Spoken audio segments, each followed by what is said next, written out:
Oh my god. CoffeeZilla made a video on the Lego situation. It's 54 minutes long.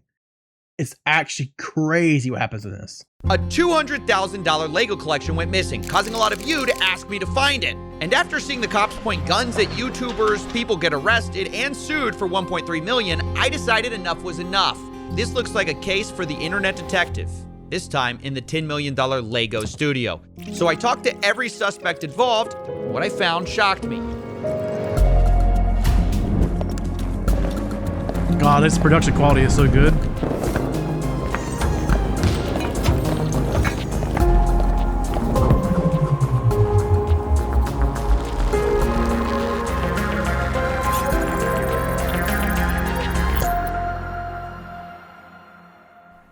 Okay, before we can find these missing Legos, let's give some background. A massive Star Wars collection was put on consignment at a Lego store called Bricks and Minifigs in Salem, Oregon. Consignment just means the owner, Brian Mansell, gave it to a store to sell, and he was supposed to get a cut when it sold. The entire time, he maintained ownership of the collection, and a social media post estimated it to be worth about $200,000.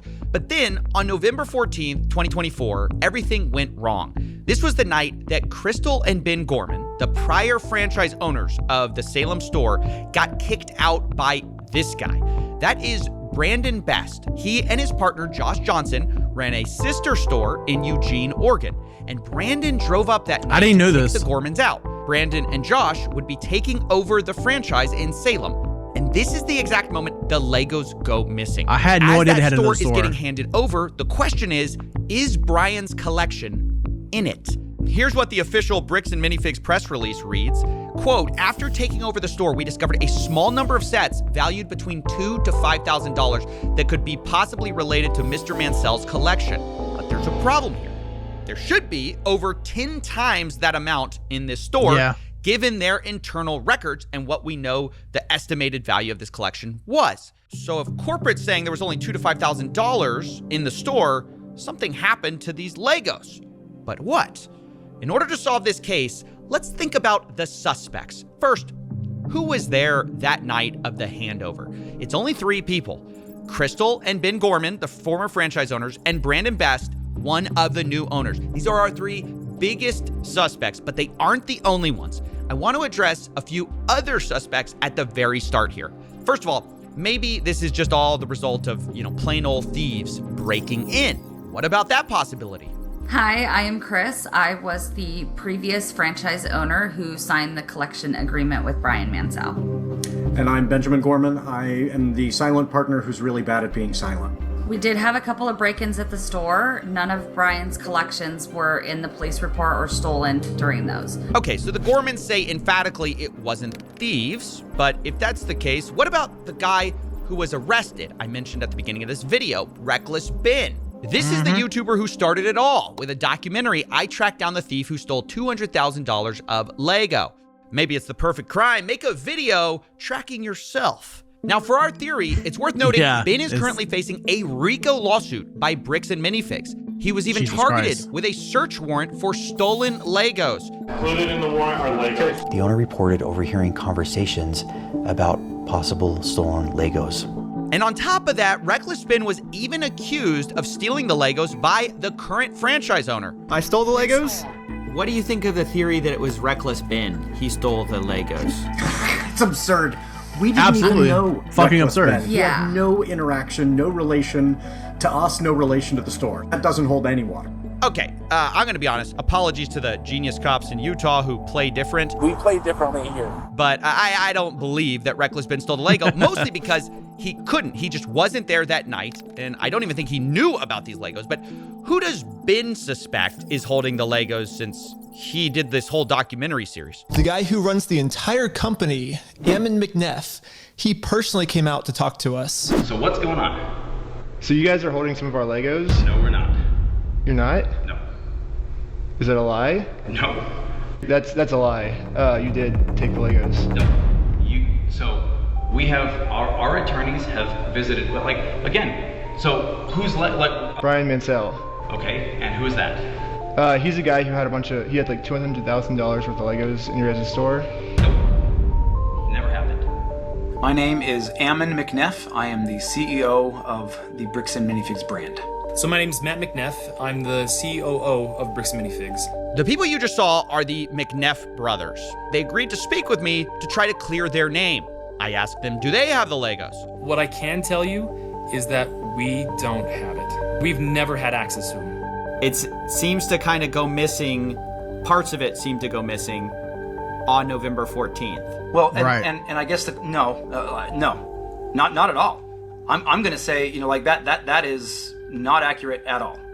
Because so you think that the collection was in the store at the time or elsewhere? Elsewhere. When you look at Mansell's own words that he reiterated to a podcast last year, he explicitly stated to another podcaster, the sets were moved off-site for security. The collection will not be stored on site after hours for security reasons, and after Sunday, the sets will be available for purchase but stored elsewhere. Now, one thing that's been a big subject of the Bricks and Minifigs kind of story is, hey, there are these off-site locations. Can you address what that is? Is that true? So the off-site location in the letter that that corporate is referring to is the original press release that we released when we were launching the collection. In that press release, because we had previous break-ins, I specifically included the location that after this weekend, those Legos would be stored off-site to deter any future thefts. They were briefly stored off-site after that launch weekend while I bought safes for the back room, and then they were moved back into the store. Okay, so for most of... Yeah, so that makes complete sense. Like you said, so she does go out and buy safes, and that's where she starts putting all the Legos out in safes. At the time, the sets were in the store after y'all got the safes in. Yeah, exactly. Yeah. Okay, so Ammon McNeff suspects that a lot of the Legos weren't there that night. And then on the other hand, we just heard from Crystal and Ben Gorman explaining the off-site story, saying that later they no longer used those off-site locations. But what do we really know about the Gormans? They are the former franchise owners after all. I mean, shouldn't we be suspicious of everyone? They're one of our key suspects. They were there the night we lost Brian's collection. They were the creators of the consignment deal after all.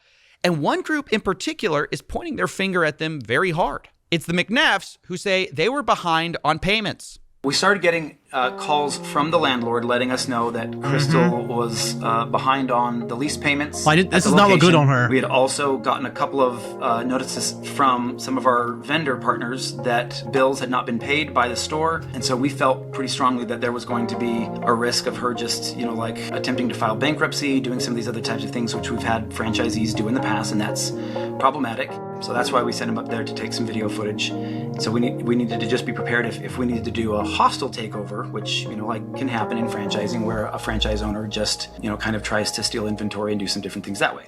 Okay, so Bricks and Minifigs' story is that they were worried about the Gormans skipping town, so they sent Brandon Best as a secret shopper on October 24th, 2024. This is weeks before the takeover. Brandon takes a video of the store condition in preparation for this handover. So but he at this was point, here. Brandon does not announce himself to Crystal Gorman. Later, though, on November 14th, once again, the same concern about the Gormans stealing or theft was expressed by the McNeffs. Brandon was trying to make sure that they weren't taking things from the store, and so he was kind of trying to make sure that he wasn't putting things, you know, like hiding things in the back, and that and while he was watching that, trying to make sure Ben wasn't grabbing stuff from the store and moving it or doing anything along those lines, because he just got a weird feeling about the whole transition. She took at least one, if not more than one, cartfuls of things out to her car with her coat draped over it. So yeah, the McNeffs. Okay, I don't know if it's gonna go over. So from my understanding, that she actually did take some Legos home with her. Some of those Legos actually were Brian's, and I do believe that Brian actually had received those Legos back. So the whole idea that she's behind on payments, this looks really bad on her. I wonder if Coffee's going to actually if she's going to actually vouch up and say why this happened or even acknowledge this. Because in her lawsuit, she's trying to actually get control back of the actual franchise. Say, look, they don't trust the Gormans. And they explained it, you know, even further. They said, hey, there's some issues in her past. She apparently has a retail theft and other criminal, like... All right. I looked into this, right? The only mention on a website about her having a retail pass or like a theft thing, it all stems from a Reddit post. A Reddit post, by the way. There's no other information out there. But somehow or another, they caught one of this. Somebody told them about it. Like arrests on her record that we were not aware of. When was that? I don't know. This has been brought out by several people online now. Now look, that's a huge accusation to bring up, and so Yeah, obviously it is. I wanted to talk to the Gormans about it. I'm glad. She has So a we're finally getting history confirmation on of this. some type of burglary, theft. Oh my god. Wow. Yeah, that's what they're saying. Wow. I don't like that response. Oh. I don't like that response. Well, yes. Well, You explain. know about this. Explain. Yeah. When I was 19 years old. How long ago is that? I am 45 now. So this was in 1999. This, something that happened 25 years ago, has no reflection and no bearing on what happened in the last 2 years. How do I feel about that? You're 19, you do some stupid shit, and supposedly this thing she called, this is all family related, so there's not much is known about this that previous charge. I don't like the way she responded to it. Wow, I can't believe you went there. Wow, you know what I mean? I don't know. It's not 100%. It's not vindication that she actually stole the Legos from or any kind of money from Brian Masao. But you can also, this can 100% be used to paint a picture here. You know, regardless of whether it was 20 plus years ago. You know, all that means is you got caught doing something one time before. Doesn't mean you didn't do it again. My management of the store, what happened the night corporate seized the store, it is another deflection. And another point of this is that I wish that CoffeeZilla, I don't know, maybe he will in this video, but at the moment, I wish he would ask her about her debt in the actual store. Apparently, they were going under. So, like, what do you think typically happens when you go under like that?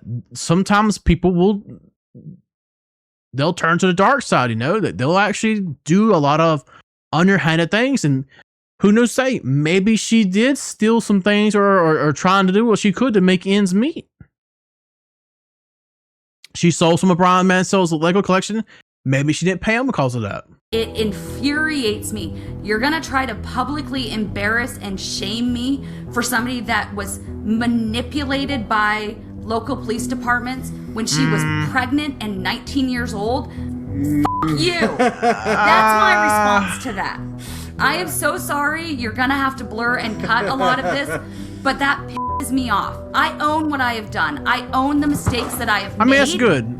You cannot intimidate and Doggos. bully me into backing down when I know that legally and morally I am in the right and I have the evidence to back It's a touchy it subject. up. I can understand her getting upset here. This is getting kind of nasty and I personal understand. at this point. Yeah, I just yeah. wanted to give people kind of their side, but at every turn, I hope you understand. But I'm it getting does need to be known, though. contradictory stories, down to if the McNeffs knew about her history in the first place. Like they're bringing up something that I told them about. Wait, you told them? Told them. They asked me. They said they had no idea. They said if we knew, we would have never hired her. Because we would not have hired her had we known this. I told them I had a record from when I was 18. There was a family issue that, and didn't go into all of the details. Okay, yeah, but they were family like, issue. that's so long ago. We're gonna hire you based on who you are now.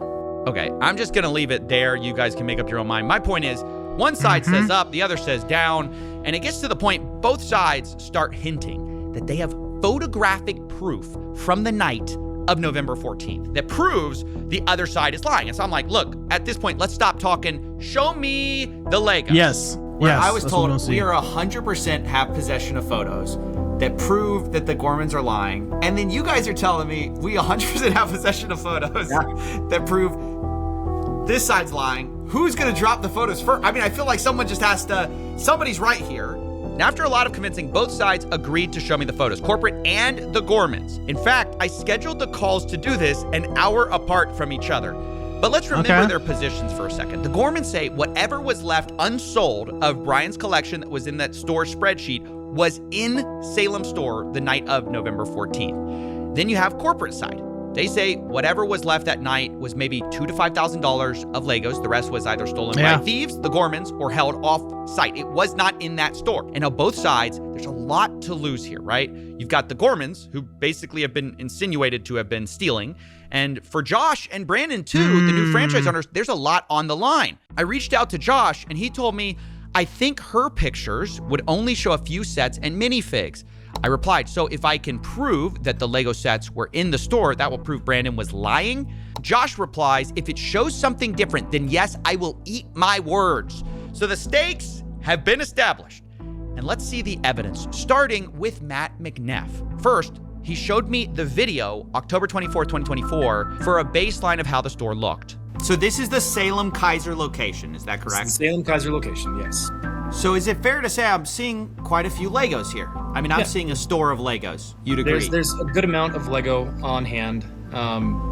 This isn't what I would say is a well-stocked Bricks and Minifigs, but it's not terrible. It's I would say a little below average as far as overall stock. So now let's go to November 14th. Can you still see my screen?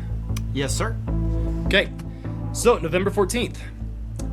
When Brandon was in there helping. Wait, this is the day. This is like the big day. This is the day. Hold on, I gotta prep myself emotionally for this. Okay. This is a big deal. This is D-Day. This is the big moment. This is Brandon takes over the store. We don't know where the Legos are after this moment. We don't know where the Legos are after this moment. And I want to point out again that we've had this for a while. We haven't this is the first time we've shown this publicly. We've been waiting here it is. For our attorneys to give us the approval to say, hey, here this is okay pause. So, I don't think CoffeeZilla knows this. Former Bricks and Minifigs franchisee Crystal Law returned a small portion of the collection to Brian Mansell after losing control of the store in November 2024. Now, I can't remember. It was in one of Ben's videos or somewhere else I read. I don't know what the actual value of it was, but she did actually have some Legos at her house. She took some with her. I would assume that she would have took some higher valuable ones with her. You know what I mean? But I don't know why she would do that though. You see what I'm saying? Granted, she did give them back to Brian. However, but I wonder when all this happened though, you know?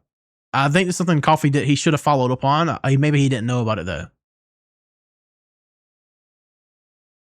It's interesting though. Share in this capacity. So we'll go through these pictures.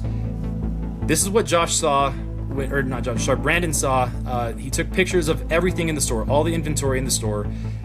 This is what the shelves looked like compared to what you just saw a moment ago.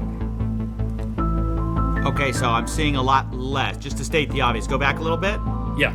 I'm seeing like way less. So yeah, the pictures I was being shown on November 14th, those shelves looked emptier than they did on the day of October 24th. But to be fair to the Gormans, they addressed the empty shelves themselves. As we get to the very end of this video in particular, right here, you'll see that empty space right here. So this is the retired and certified set section that we have to keep separate from the new in box current sets being sold by Lego. All those empty spaces up there were the sets that we had on display during the day from Brian's collection that every night when the store closed, we pulled off and put back into the safe and then put back out in the morning. So when they say, see, there's empty space on the shelves, yeah, because we put them in safes at night to keep them safe. Because we have giant windows. Yeah, it's an explanation. Okay, that makes fucking complete sense there. If you have a history of break-ins, you have a safe in the back. You're gonna put your most expensive shit in the safe before you lock up. I don't know why this sort of doesn't just get the fucking loan and get shutters. That kind of makes sense given the history of burglary. Now, of course, this is something I had to ask the McNeffs about. Is this a case of, did y'all see Star Wars sets in the back? Did y'all not see the Star Wars sets in the back? Did he take, not in the back, but specifically in a safe? Like there were a bunch of Star Wars sets in a safe. Did Brandon see those? Has there been talk of those? Do you know what I'm talking about? Yeah. My understanding is that he took pictures of everything, and all those photos I showed you of the Star Wars were all the photos, or was literally all the Star Wars inventory in the store. Yeah, the McNeffs say all of the photos should be with Brandon of all the Star Wars items. And to be fair to them, they showed me a lot more pictures and even showed me a spreadsheet of all the Star Wars sets in the store the night Brandon took it over. And it valued to about like $5,000 to $10,000 or so. But then I had to ask. Oh, sorry, here's another kind of set. Okay. Do you think y'all have $80 all of these? is absurd for fucking Very Legos. likely. Okay. $449? Again, I'd be surprised if we didn't. But then I couldn't help myself. I started to bring up some of Crystal's Holy photos shit. to see if they matched up. Have you seen this before? Not that I recall. So do you see that? Yep. So do you see it's in like some kind of like a safe thing? I don't know if you can see the sides there. Looks like a bookshelf to me, but sure. Okay, sure. Yeah. So I think the important thing is making sure that all of these are in the inventory format. Dude, it's a fucking safe. You're just being a fucking dickhead. This is not a fucking bookshelf. Are you fucking retarded? Sell. Sure. Sure. That's cool. Sure. Yeah, sure. 75041. Yep. The Vulture Droid. 75169. 169 I'm not seeing, so there may be... Okay, so there's one that is not on our list. Let's try this. 10240. Okay, nope, not seeing that one either. These What prices are about fucking flipping me out, dude. 9493. 3. I don't see that one either. So maybe those were locked at the time, and Brandon did not get those pictures. All right, that's kind of a problem because the Gormans Yeah. had over 200 photos of this store. I definitely knew looking at these photos, there's a lot more Legos in the Gormans photos, by quite a lot that Brandon's photos just didn't show. But corporate didn't really see it that way. But still, in the grand scheme of things, we're not talking, again, 10 times the amount of sets here. I don't know. I haven't shown all the photos yet. I don't know exactly how much. If there's a calculable figure that we can look at and say, great, this is what was there, I promise you it's not $100,000 worth of Lego. And so where's the rest of it? He got me. I don't know. Maybe I'm a little too in my head about this U-Haul story. You don't think it could have been some U-Haul thing? There's no way. Oh, yeah, have we talked about the U-Haul yet? We gotta talk about the U-Haul for a second. This is another one of those things that was like really disputed between the two parties, was this U-Haul that supposedly was driven up to the store the night of the takeover. So when This is Brandon brand new. came This is to news the to me. store that night, he was driving a U-Haul truck. Now, in typical fashion, this was immediately disputed. Brandon showed up to the Salem store in a rental car.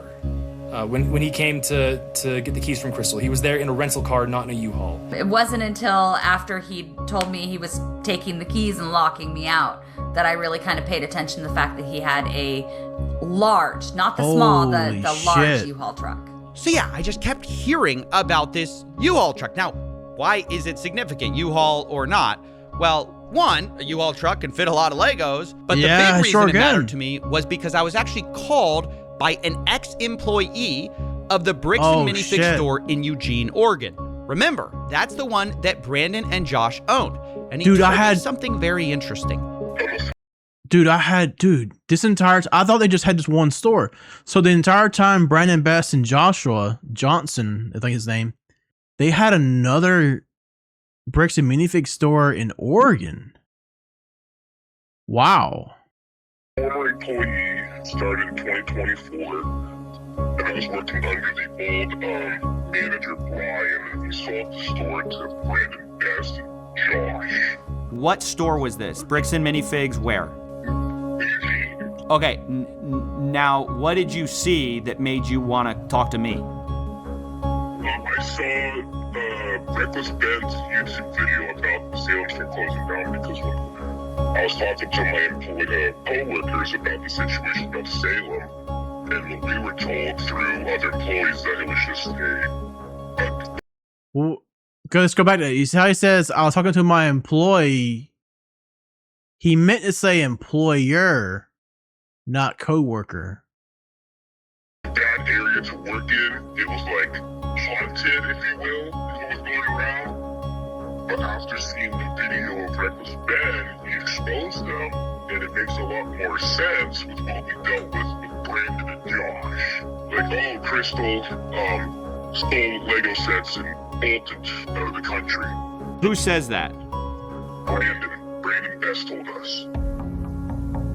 When he was jumping off all the Lego sets to us that night. And used, like, there was a bunch of used Lego sets. Sets that were like saran wrap. They had Star Wars CD. Holy shit. A medium-sized U-Haul truck. What? The plot thickens. The plot thickens. This guy got a U-Haul truck. Says she stole Legos and went out and bolted out of the country. But at the same time, he's bringing Legos to the store in a U-Haul truck? Oh, wait, they brought a U-Haul truck. Yeah, from Salem to Eugene. And to Eugene. And it had a bunch of Star Wars sets on it? Yeah, Star Wars sets, like everything. A bunch of used stuff too.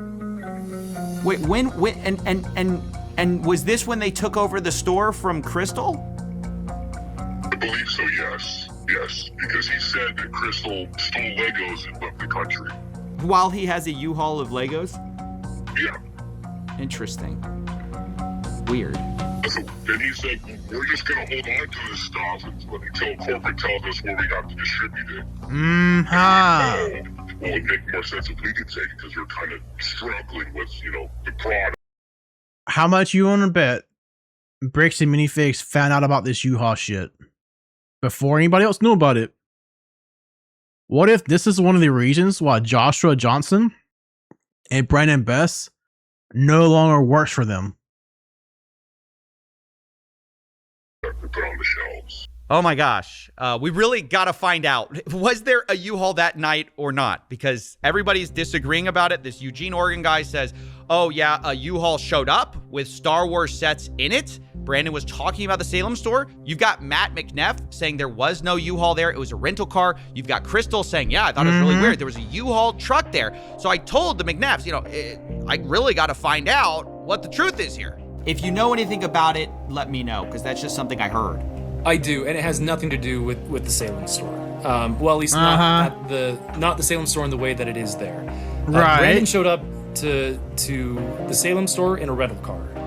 When he came to get the keys from Crystal, he was there in a rental car, not in a U-Haul. So when there was the handoff, there wasn't a U-Haul; it was a rental car. Correct. He was there in a rental car. Got it. Yeah.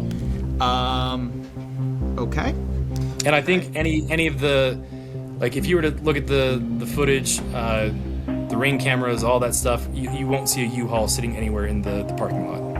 So after hearing all of this, I realized, look, I just got to find the evidence. So I start sifting through these photos I have, right? I realize I have a parking lot photo. I check it. No U-Haul, just a red truck out there. I check another photo where you could see the window. But the problem is, it's night outside, so you can't see. And so I'm looking at everything I can, and there's just nothing, I have this alternate angle. I'm looking at that. And then, wait a minute. Zoom in on that photo. Bring up the brightness of this photo a little bit, and my gosh, there's a U-Haul in the parking lot right outside of the store the night of November 14th, 2024. This is something that Matt said he had seen footage of, and it couldn't be true. And again, I believe it I have could. seen It's not true. There's no that U-Haul, night that guys. shows clearly out into the parking lot, and there's no U-Haul. After seeing this, I said, oh I my really God. have to make a call. And that's when the story changed. So last night, I talked with Matt McNeff. I brought up this question of the U-Haul. He told me emphatically there was no U-Haul. Y'all came to me this morning. You said, hey, we looked into it. There actually was a U-Haul there that night. Can you clear up what that's about? So there's actually two different things. Yeah. So All right, there's no U-Haul truck. He only had a rental car. There could possibly be a U-Haul truck there. Oh, there was a U-Haul truck there. Oh, we just didn't know you were talking about that U-Haul truck. We thought you were about something entirely different. We didn't know you meant that U-Haul truck we found. That are going on here, just to help you understand. And I don't know if come on, if you want this particularly not on the record, but we do know of a disgruntled former employee that worked at another location that back on the 24th. You hear what he just said? I don't know if you want this on the record. So there was definitely of October, there was a U-Haul that went to a storage unit in Salem for another previous franchisee, for a different situation that we had just gone through some things, and he had a previously, hey, I have some inventory that I didn't turn over that I was supposed to. It's at this storage location. You guys can come pick it up. And so Brandon was sent on that day to pick up with a U-Haul inventory that then he moved down, but that was October 24th. So when we're talking about this ex-employee, you're saying they are conflating the October 24th event of the U-Haul coming up to Eugene with Legos with some time after November 14th, after the store takeover. Is that correct? Am I understanding that?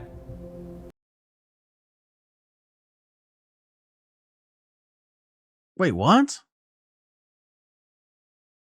But if he gets a U-Haul truck from October to get to the Eugene store, why is there a U-Haul truck outside of the one in November? Yes. So this is now kind of a strange story. Corporate is saying there was a U-Haul. Don't think they thought that one through. At the Eugene store dropping off Lego, but that was from a different night, different collection. The CEO says Brandon showed up to Salem on October 24th for his secret shopper job with Crystal. Right. And separately, he also was getting a different collection of Legos that also included Star Wars. And that's what he brought to the Eugene store, and the former employee is remembering. Then, weeks later, on November 14th, Brandon supposedly shows up again with another U-Haul truck. The reason isn't for hauling Legos. Brandon flew in to Eugene that night. At midnight. So flew from Utah on the 13th, but landed in Oregon on midnight of the 14th. Went and got a rental truck, and then went and stayed at a trailer that had previously been moved up there in anticipation, meaning a camper trailer, in anticipation of the potential hostile takeover previously. Is that why he had a U-Haul? Is that the reason he had a U-Haul, was for this camper? What? Or what's going on with the... Yes. So then what happens is he takes his rental vehicle truck, and he tries to connect the trailer, the camping trailer, to that truck, and it's not rated for that particular weight, and he realized, crap. He called around and found that U-Haul had a rating for one of their box trucks, and so he grabbed that, went and got it at 10 a.m. on the 14th, and so he then went and hooked that trailer up to the camping trailer to a U-Haul, drove that trailer down to another location where he could set up the camping trailer in Salem. He then went and hooked that trailer up to the camping trailer to a U-Haul, drove that trailer down to another location where he could set up the camping trailer in Salem, dropped off the camper trailer, and then he arrived in a U-Haul to the Salem store, and then went in, said hi to Crystal, and then as she was leaving, the door shuts, and so he locks it, calls the locksmith. Takes him a while to finish up the changing of the locks. Brandon at this point is pretty exhausted, so and he has an hour drive back to Eugene to drop off the rental truck. So he drops it off at midnight or 1 o'clock, something like that. Grabs the rental truck and then heads back up to the camper trailer in Salem, and then probably gets in at around 2 or 3 in the morning, Okay. All right. So I thought he brought the camper trailer to the actual store. He hooks the camper trailer up to the U-Haul truck, then moves the camper trailer to a different location, drops the trailer there, the camper trailer, then takes said U-Haul truck and heads to the Salem store that he supposedly showed up into with a pickup truck?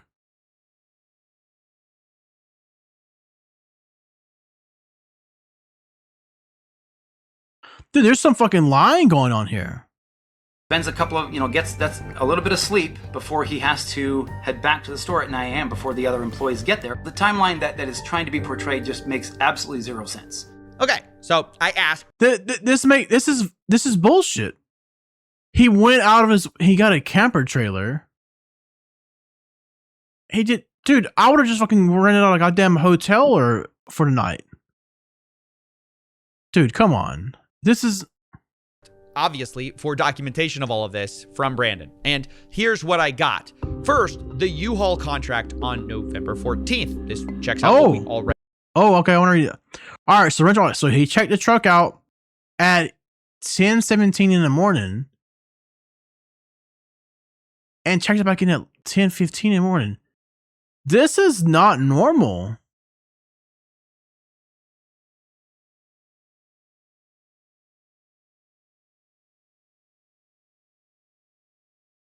Okay, so mile out, 128,000 miles out.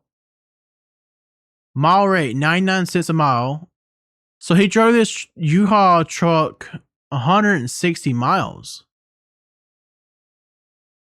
Already know. Then I got sent a photo, the last one Brandon took in the Salem store, dated 9:44 p.m., where you can see what looks like the inside of a bird cage that the Gormans had. And lastly, I was sent a photo Brandon took of the mileage in the U-Haul as he dropped it back off at the rental place on November 15th, 12:41 a.m. Now, the time gap there is about 3 hours between the last photo in Salem to dropping the U-Haul off, which is a bit of a problem for our timeline. Yeah, it took like 4 hours. I mean, I worked till like 11 o'clock, and I'm like, I gotta get up early for, my other job. You moved 4 hours of Legos out of this truck. Yeah.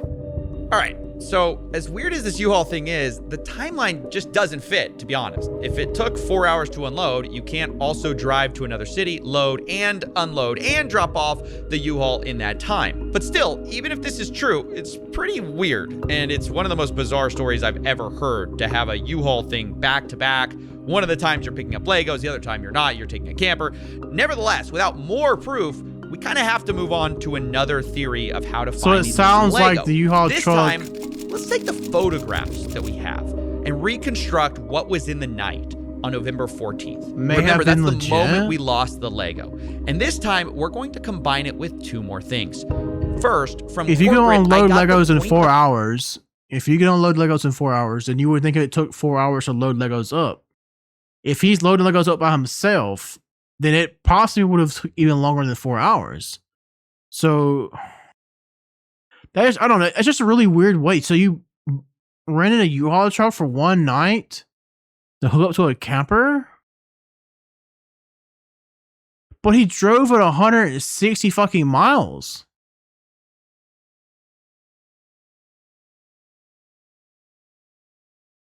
Why would he drive at 100? Okay, sale records from the Salem store from 2023 to 2024. And secondly, from Crystal Gorman, I got her internal records of Brian's inventory of what was sold or not in order to pay him and keep track of prices. Now, before we piece things together, I need to address something. At the beginning of this story, you saw the social post saying this collection was worth $200,000. That's what everyone knows this story as. It's actually closer to 100K, right? Lego collection. But sadly, that post was entirely wrong.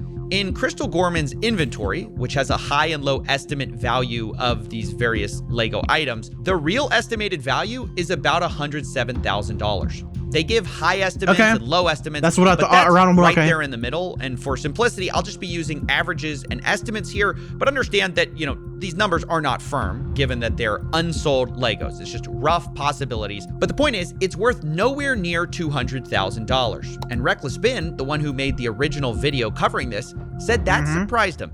Yeah, I mean, this entire time, literally every single person's been telling me there were $200,000. Like, that's how much, like, you could sell all these sets for. My original assessment of about $200,000 was going up to his father's house and looking in 3 different rooms with all the sets. It was before I'd actually gone through and had set numbers and done an actual like evaluation. I looked at it and went based on as things progressed and as I started to delve more into the actual inventory and evaluating it, that number changed. But we put out the press release well in advance of the event itself, so that press release went out before I had those full numbers.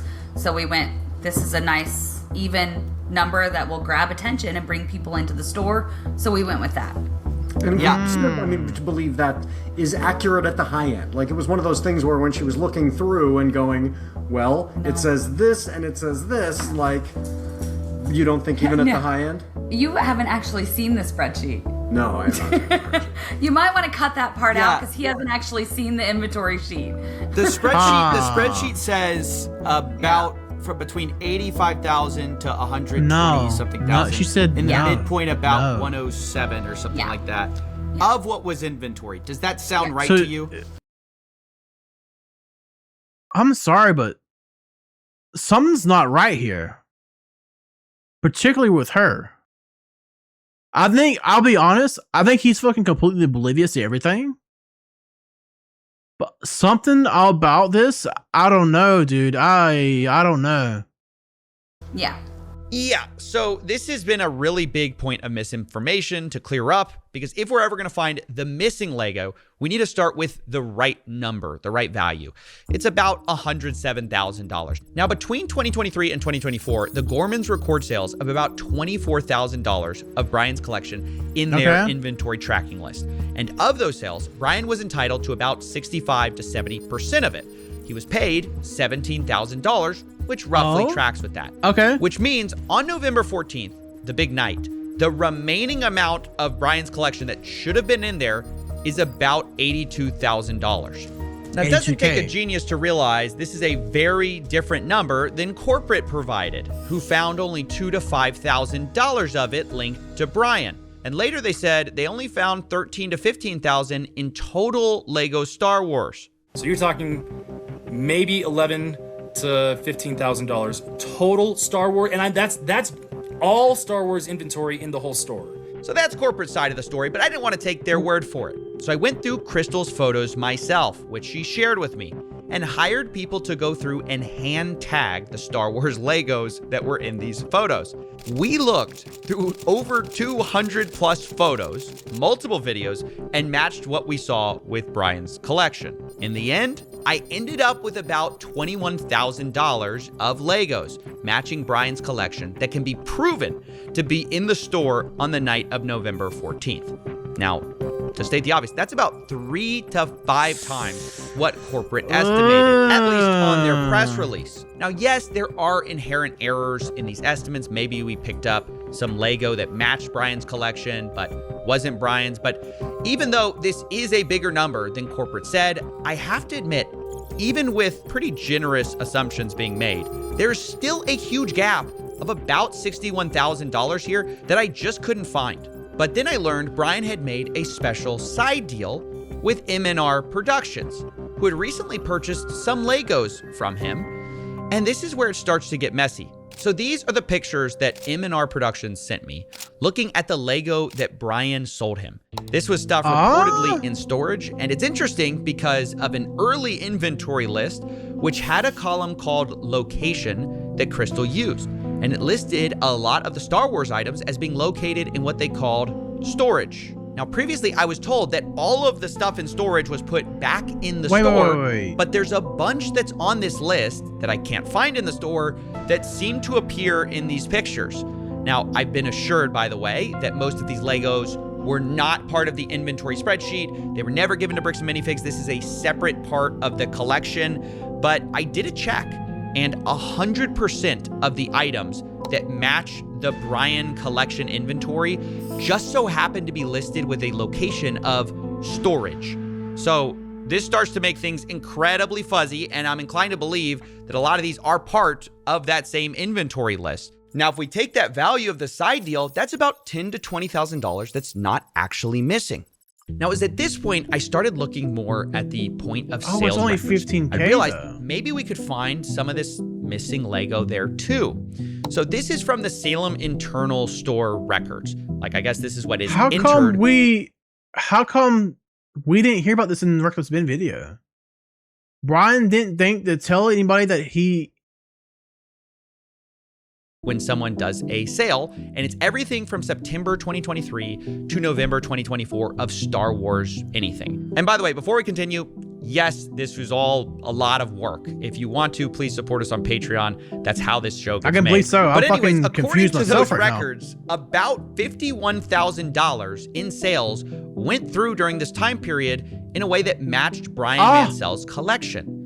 Now, that really worried me because Crystal's inventory list showed only $24,000 in sales for Brian, and Brian was only paid for that amount. But suddenly, I remembered back to a time when I spoke to Crystal, and I asked how much was sold prior to the takeover. Which is something similar from what you told me, Crystal. Yeah. You told me, hey, it was about 50-something thousand. Yeah. But Brian was only paid 17,000. Okay. And it should have been about double that. And I'm just trying to make sense of that, given that everyone's accusing each other of theft right now. You understand? I mean, without seeing any of those records, without seeing those individual tickets, I can't answer that any better. Okay, this is kind of a problem. The math ain't math in here. 65 to 70% of 50,000 is almost double what we believe Brian was paid. And digging into the details, it turns out a lot of these sales come from what Crystal's spreadsheet actually categorizes as layaways, meaning they were marked as having been sold, but layaways are when someone puts a down payment on an item and later pays it off. But the problem was there were a lot of these, worth about $20,000 in layaway, and that felt a little strange to me. And because of that, I asked Josh Johnson, the incoming owner, and he responded, quote, "There were 2 to 3 items on layaway when they took over."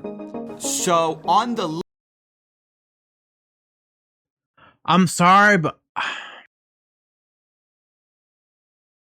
man, God, I hope I'm wrong, but I swear to God, I don't think she's telling the truth. I really don't. I really don't. I think she fucking pocketed some money. I think their business was going under. And I think they were planning on getting out of there. I think they're actually fucking planning on scamming. This is what it seemed like to me. There's no $20,000 in layaway, and I bet you at least a half of that people don't even finish paying. Typically, when you don't get a layaway, you usually get all your money back, but 10%. You know what I mean? Like, 'cause there's a shelf stock or restocking fee. You know what I mean? I don't know. List of that on the inventory list. Do you know about how many layaways I there haven't were? gone through and done a count, but I know it was vastly more than 2 to 3. It was about 98. That makes sense. So there were about $15,000 to $25,000 worth of sets on layaway. Okay. That's just the part that's surprising. That's the part that I can't get my head around. I go, how could, let me just be really honest. I don't believe there was that much layaway. I don't know. I don't know how that's possible. How could there be that much layaway? I don't know. It's like I don't believe, because I was talking to some people about bricks and minifigs. They go, yeah, there's some layaway. There's not that much layaway. I talked to people who were neutral, kind of on corporate side, but also people who were just normal bricks and minifigs people. They say there's not that much layaway. Help me understand why there's $20,000 worth of layaway here. Oh yeah, that's absolutely. If you talk to other bricks and minifigs locations, layaway is extremely rare. I think outside of the Brian's collection, I don't. Okay, good. I'm not crazy here. So then, why was there so much layaway there? No, absolutely not. Outside of Brian's collection, I think at the time we maybe had 2 used sets on layaway outside of his collection. Okay. It was not a common thing traditionally. I don't know that we've ever done layaway before. I just zoned out. Maybe rewind this some. Outside think outside of other people who know some people about bricks and minifigs, they go, yeah, there's some layaway. There's not that much layaway. I talked to people who were neutral, kind of on corporate side, but also people who were just normal bricks and minifigs people. They say there's not that much layaway. Help me understand why there's $20,000 worth of layaway here.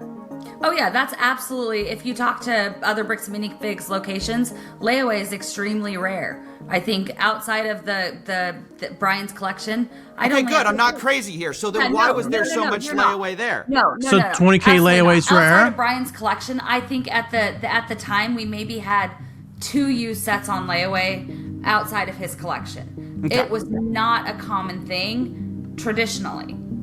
I don't know that we'd ever done layaway before the collection came in. With Brian's collection, it was a little bit. What?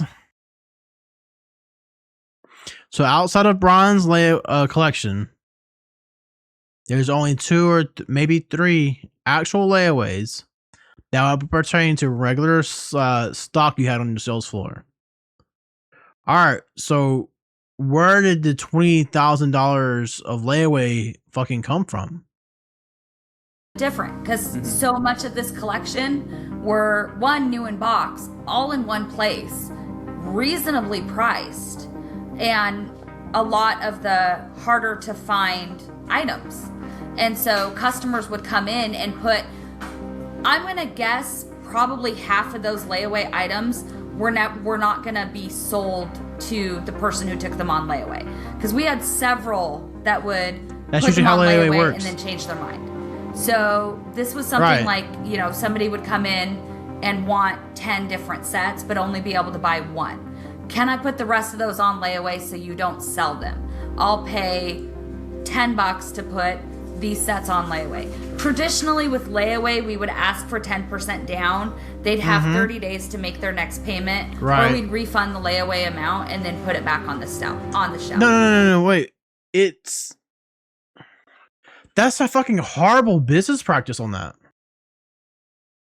You ask for 10% down, but when they come back and they usually don't get if you're doing layaway and you're getting the full amount back, you're fucking stupid. Why are you running your business that way? Like, I get they should get a majority of it back, but you should keep a percentage because it's typically called a restocking fee. Because this collection was the Places like Walmart can do it because they have fucking unlimited money and they want to put the little man out of business. But a fucking small GameStop Lego store like Bricks and Minifigs, like, you don't have that much money to where that makes no fucking sense to me. It was, and I wanted to give these people the opportunity to get these sets. We were a lot more generous with how long and the amount of payments that people could make towards the layaway. So a lot of these, we had several of them. I think one of the Ewok villages, we put on layaway 4 different times, and then it came off of layaway and back on layaway and then off and then sold. So a lot of these would have gone on and off of layaway and then back out on the shelf, just depending on the person who was putting it on layaway. That was completely unique to this collection. So look, I'll be honest, I don't trust Josh Johnson, but something is weird here. So a lot of these are, look at this, it says POS final sale price, but it's listed as a layaway, but it's sold for $5.99. Yeah, because it matches with the store sale price. Okay. So were they on layaway? Were they accidentally marked layaway on the spreadsheet? What's going on there? I mean, without seeing the actual sales ticket and seeing what else, what items were sold together, what else was sold with it, I can't actually see the sales ticket. We had several layaway items in which customers were putting multiple things on layaway, paying for most of one item, and then, or they were buying, 8 different things together and then putting all of them on layaway and making payments on multiple items at the same time. Our Ewok village was one of those cases. At some point he had, I think, 8 or 9 different items on layaway. So they'd come in and make a payment for a bulk payment. I've got 800 things on layaway. I'm going to make $100 on my payment. One customer in particular would do that, and then when he'd gotten up high enough to pay for one set, we'd pull that set out, mark it as sold. So without seeing the actual tickets and my layaway records, I cannot answer a question any clearer than that. But I even found more than that in this POS data. I also found about $10,000 in sales that match Brian's collection that were not marked as sold under this inventory spreadsheet. Some of our things that were not found were explained by the POS system. I had to look it up. I mean, I worked at Walmart before, right? I know Walmart, there was like no kind of restocking fee. But I know layaways and other stores, how they work, right? No, you rarely get a full refund. When you usually get most of your money back, if this couple is running this like a business like similar to Walmart where they're getting a full refund, they're fucking stupid. I'm sorry. Yeah, like there's usually a cancellation fee, but typically it's called a restocking fee. Dude, I don't. Because they were found in the POS system as being sold. So like they weren't marked on the spreadsheet, but they were marked as sold via the POS system. And this is about $10,000 worth of Lego that basically were matched. Huh. See, and I don't know. Take anything happening. Oh my God, please stop saying that. Let's see. Sorry, I'm trying to do math here. I don't know without being able to see all of the records.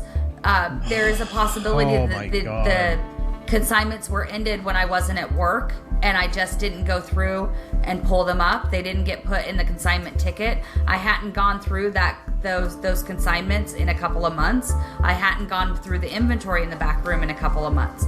So it is entirely possible there were sales that were finished that I never clocked as being finished. I don't know that without going through and actually No seeing fucking it. wonder you're going in the hole. No wonder you're going in the hole. No wonder. You're fucking, oh my God. How did she fucking get a store? Oh my God. But you're saying it's possible stuff was sold, not updated on this inventory list. It's entirely I can understand. I can understand if it was like, oh, somebody sold this consignment order. All right, I didn't do my ticket maybe a few days. But to say that these tickets are lasting around for months? Come on, dude, get the fuck out of here. Possible that stuff I don't did know, not man. get updated on my spreadsheet. I'm not going to sit here and claim it's not possible. It's possible I missed things.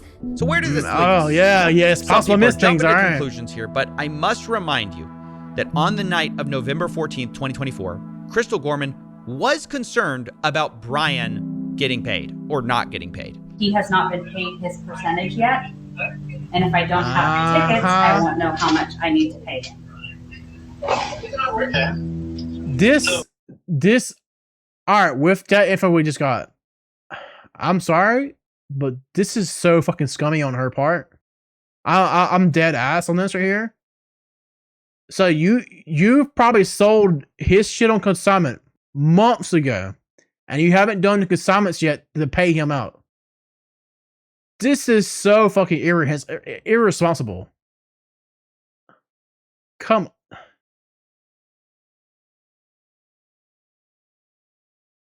So Crystal, ultimately, that's a business thing and not necessarily yours. Brandon will take, because taking on the business, he takes on all that consignment. So obviously, one could see that and say she was intending to reconcile with Brian. Maybe she hadn't gotten around to it. And of course, corporate will probably take a more cynical view She of had what the money. she's doing by printing You know what these this screams to receipts. me? I know what happened here. I'm just gonna say it. She made a fuck ton of money selling Brian's shit through consignment, right?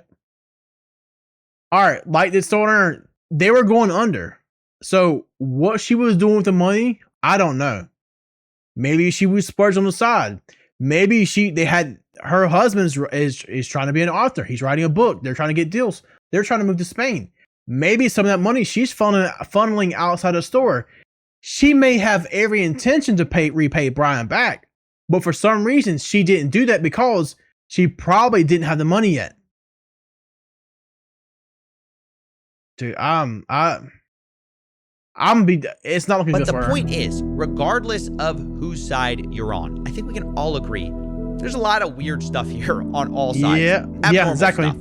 Sure, maybe you can chalk some of this up to bad record keeping between the U-Haul, the layaways, the $20,000 in Lego sets that corporate called $2,000 to $5,000 that was there that night, the off-book deals. But even if we can't like fully know 100%, you know, what these weird things were about, I think they tell a story of what actually happened to Brian's collection. In a way, multiple people, I think, are kind of right, kind of wrong. The Gormans were correct that more of that collection was there that night of the takeover than previously thought. Right. But corporate also alleged that some of it was offsite, and that appears to be partly true, although some of that is disputed, and it looks like, you know, way more of the collection was sold and layawayed than Brian was paid for. But all in all, there's a lot less missing than many people think, especially if your starting number is $200,000. I estimated, and I must emphasize, estimated with bad records, that there's only about $10,000 to $20,000 in Lego that isn't explained by one of these sources. This isn't to say Brian's been fully compensated. Much of this Brian wasn't paid for that I know of. So I estimate he's still out about $50,000 to $83,000 for Lego he wasn't compensated for. And I think, honestly, that's something that Bricks and Minifigs obviously should handle and make right, regardless of what I don't know about that. does. I don't know. I'm stopping here for a second. How much we got? Okay, 8 minutes left. Please tell me you question her about why they're not paying other vendors and they're going under. Because this type of behavior, this 100% screams to me that money was being moved illicitly. Some nefarious type shit was going on behind the scenes with her. New one, the old one, the company behind it must stand behind their product, their service, and I can't imagine a better example of a company doing the opposite. Unfortunately, Bricks and Minifigs has chosen to deflect and dodge responsibility at most opportunities and created a really awful customer experience that has snowballed into I will say this. So, because Joshua Johnson and Brandon Best, with all the information, I think, a week ago or later, they did terminate. They did let them both go. So maybe Joshua Johnson and Brandon did do some really bad shit. They weren't very truthful and honest with corporate. So corporate didn't really have that whole painted picture. I think that also the way Reckless Ben handled things, like you said, it was very reckless how he handled things. I don't think as much fault on this Lego situation is actually part of the CEOs or COOs actually as what's being laid on. But they could have handled things way better than how they did. Had Joshua Johnson and Brandon Best been so much more faithful and given Brian Mansell an opportunity to explain himself, this could have been entirely avoided, though. So I'd agree with that, like, because you can't just go to Bricks and Minifigs corporate and be like, hey, I'm demanding you to give me $60,000 of Legos. Because as you see right here, there's a lot of fuckery going on with the original franchisee owner, how she's handling this business. She's doing layaways. Layaways are getting paid for. And she's not even giving that money to Brian Mansell because, oh, I left it for months. I didn't check my invoices. You see what I mean? Crazy series of events. But instead of taking accountability for that, they've taken an aggressive legal strategy, which I told them personally was a horrible idea. As of writing this, Brian Mansell is being sued for $1.3 million as part of a legal campaign against him and Reckless Ben and any of the associates. Remember... Wait, I thought he was just suing Reckless Ben. I think he was suing Brian, too. Dude, this is so fucked. No, dude, no wonder nobody likes you. Brian is the same guy who lost all these Legos at Bricks and Minifigs store. And I told the CEO and COO that's ridiculous and they should drop this. Look, mistakes have been made by plenty of people here, but there's a lot more people who have inflicted self-owns, the likes of which we've rarely seen, by just choosing the worst possible path at every fork in the Yeah. road. No pun intended. But the best path to making things right, in my view, is by just making Brian whole and moving on. Drop the aggressive legal strategy. Yeah. You are a Lego store at the end of the day. You are supposed to be about fun, not about a rerun of Suits. But anyways, that's my investigation. Those are my closing thoughts. And I knew I wanted to approach everyone involved in this whole story with my Never do results this, and see what they thought to close things out. Does all that make sense to you? Because I'm showing everyone in this story and saying, hey, The thing are that any of doesn't these make numbers blowing your mind, or is any of this crazy to you? No, it's not crazy. But what's crazy to me, again, like all the photo evidence that both sides have points to there being, sure, $20,000 worth of Lego in this of Star Wars Lego in the store that night, right? I don't know, man. I'm just like, can people understand maybe why there was some confusion and why there was some hesitation when somebody comes in and says, hey, you owe me $60,000 worth of product in Lego, and we go, we don't even know who you are. Like, yeah, Crystal mentioned something about consignment on her way out the door. And we go, sure, we'll get that figured out. But then the guy just walks in and demands $60,000 worth of Lego? Like, what am I supposed to do other than say, cool, show me, can you show me the proof? The problem is there's so much of a dispute on the timeline, and this is what's going to make this story so hard to tell, is like, they say you guys are unreasonable. They tried, and eventually they gave up. But they say they tried it. They were basically met with like unreasonable requests, things like that. So verification, documentation, is that unreasonable? Do you think? Well, I think they would say they provided the documentation, and you guys say you need more documentation. So I mean, that's kind of the right. A spread, like, I understand a spreadsheet and a contract are a good start. Yeah. Yeah, but we never got that. That was never sent to us at corporate, by the way. Y'all do have the spreadsheet though, yeah? Y'all have the spreadsheet. That was shared online, but months after we asked for it. It says it's. I'm so confused. It says I'm on the file right now. It says storage used, owned by BAM Franchising Inc. Owner Salem.or bricksandminifigs.com. What are you looking at? It says owner Salem.or at bricksandminifigs.com. That's you guys. It says owned by BAM Franchising Inc. It says created September 6, 2024. And when I look at it, this is the Mansell list, I believe.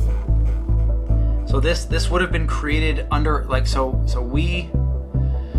we have the we But own y'all the, definitely have this. Y'all have access to this. Well, I had no idea. Like, so if this is the first right that Dude, anybody do you has see what I'm shown saying? me, There's so much fuckery going on with everybody. I don't know. Dude, it is that a spreadsheet was created using like Bricks and Minifigs Salem, and all of this stuff was archived. This is the first I've seen that this spreadsheet was created by Crystal, and we don't know how accurate it is, how up to date it was. We don't know a lot of those types of things, and understand. I appreciate you sharing this with us because we had no idea. Again, you don't know what you don't know, and you can't we don't know everything, and we don't go looking in every nook and cranny everywhere. We just don't know some of those things. So why if not? that's there, we can now have our team go look for Are that. you fucking when it serious? comes right down to it, they're going to have to make a judgment call and say who's telling the truth. The people who were taking all the pictures and say, and we couldn't take pictures of everything the night of, but we're being honest consistently, and the people who are saying there was $5,000 there. Really? That makes no sense. We've got the evidence, and yes, there's a discrepancy. We acknowledge we did not take pictures of everything, but does that mean that the discrepancy is, and therefore these missing, percentage, whatever that would be, 5%, is some magical other place? Or it was sitting there in the store and we didn't get pictures of it? If I messed up, explanation. If I messed up on my record keeping, I will take accountability for that. Mm-hmm. It's possible. You absolutely fucking did. You 100% fucked up on record keeping. How do you know your staff wasn't stealing shit if you're not fucking handling invoices till months afterwards? You see what I'm saying? You're not even paying they have dude, he's not gonna address this. There's 2 minutes left of this video. He's not gonna address it with her. They were in debt. They were going under. Yeah, you fucked up for sure. Didn't draw attention that consignments had left out, so I. Saying I fucked up now. Accountability to that. This means jack shit though. Anybody can say, "Oh yeah, I fucked up." I'm taking accountability for it. You see what I'm saying here? I need BAM to show me those tickets.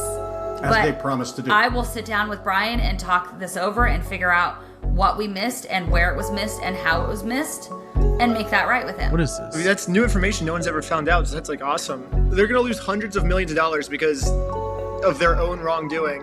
They're literally going to destroy their entire company because they're this stubborn over maybe $20,000 worth of Lego. Sure, I'll be keeping you in the loop with what Nice. I'm excited. This was good work. My other final thoughts is, dude, you solved it, dude. That's awesome.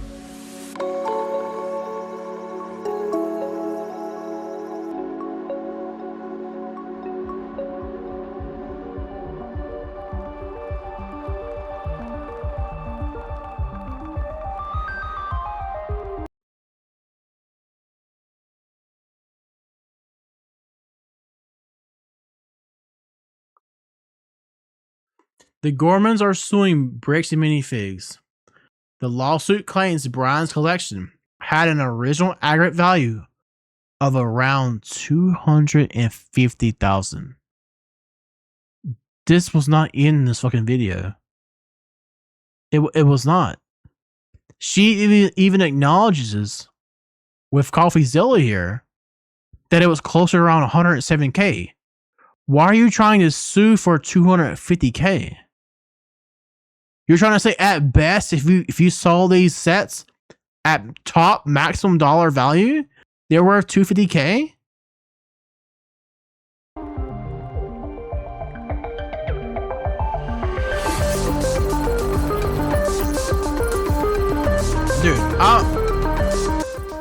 Dude, I'm sorry, but the biggest fucks in this video, Brandon Best, Joshua Johnson, and the original franchise owner, I think they're all fucking scumbags. I'll say it. I think they all are actually scumbags.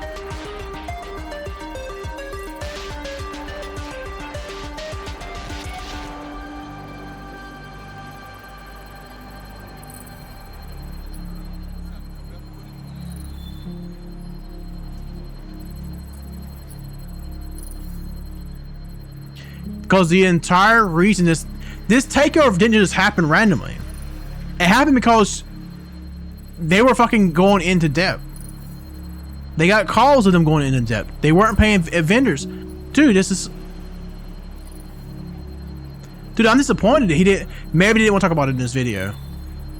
I'm disappointed that it wasn't in this video. They didn't go over it. I want to know why they were going negative.